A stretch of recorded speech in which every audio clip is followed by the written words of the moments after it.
splattery stuff. Got tired of painting it, just threw it up there, and it splatted, and that, yeah, and that's why we got splatter clouds. He had one job.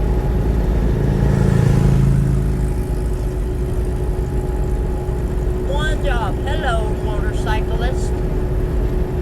Oh, here's somebody that dim your lights.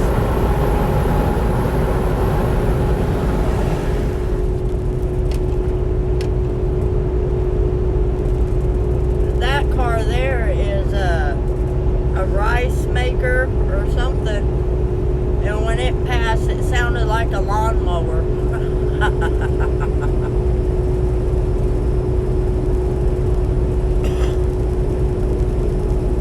We got some mountains over here. Actually, they look kind of like hills. A little bit of hills over here on the left hand side, and like one on the right hand side. We're coming up on Phoenix, Arizona.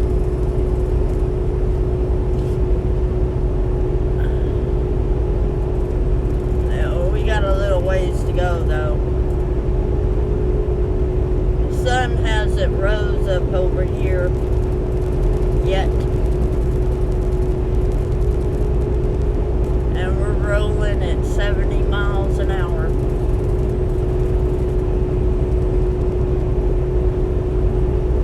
I wonder if anybody knows that they're being recorded.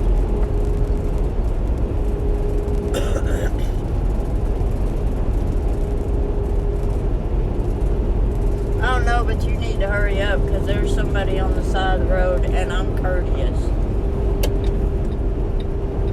I had to back off because of you.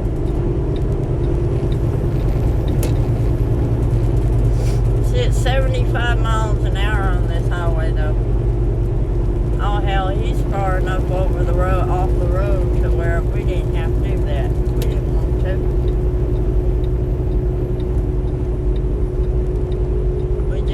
Back over.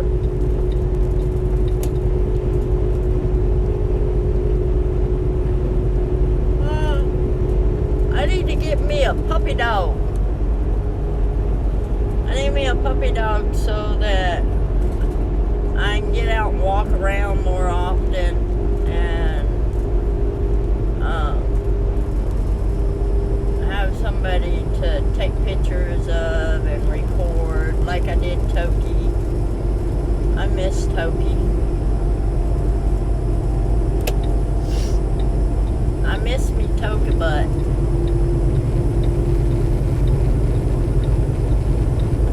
I miss Rocko too. He was fun. Rocko was my gray wolf. I don't think they'll let me have wolf on here though. If I tell them it's an Australian Shepherd mix, they might. And the vet in Noble wrote down on Rocko's paperwork that he was an Australian Shepherd mix. So I could put him on the truck.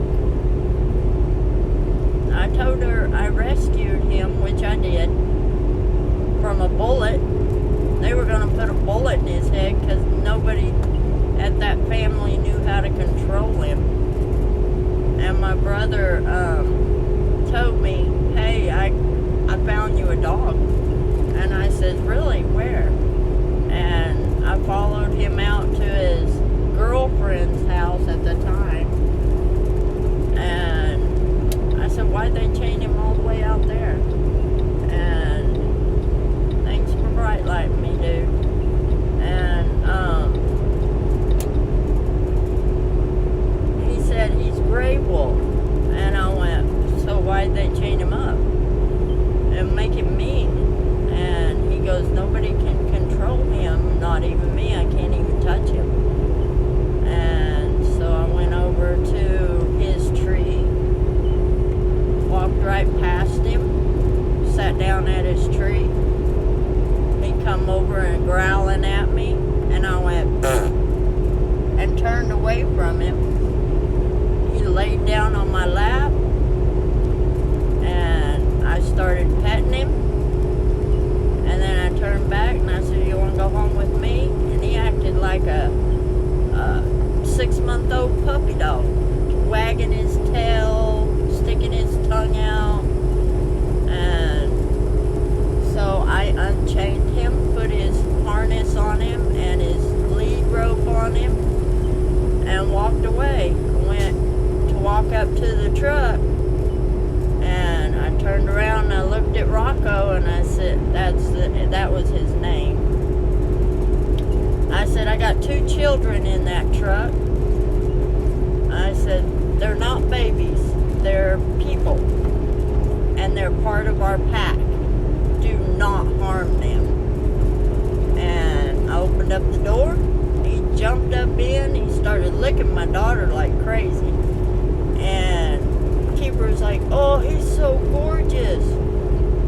And he jumped in the back seat with Keeper and just wagging his tail, leaning up on him. And I says, "We will take care of you. You have to take care of us too. That's what family does." And we took off. And that's how I got Rocko.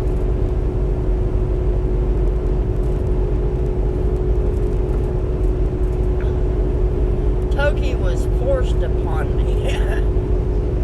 He's a little short corgi butt. I mean, he was cool and all after I got him trained.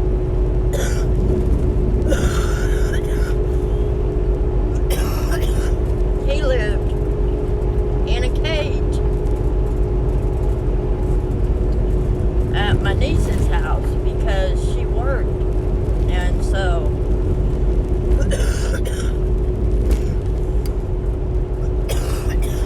she kept him because she bred corgis, and Toki had something wrong with his eyes, so he was like half blind. And so she kept him thinking he'd be a good dog to keep for one of the kids. No, that didn't happen.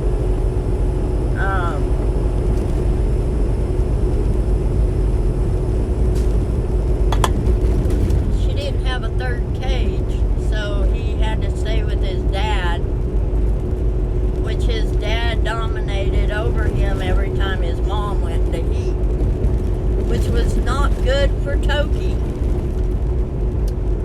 And I told him he needed to separate them things. And she says, "Why don't you just take him?" And so I took him.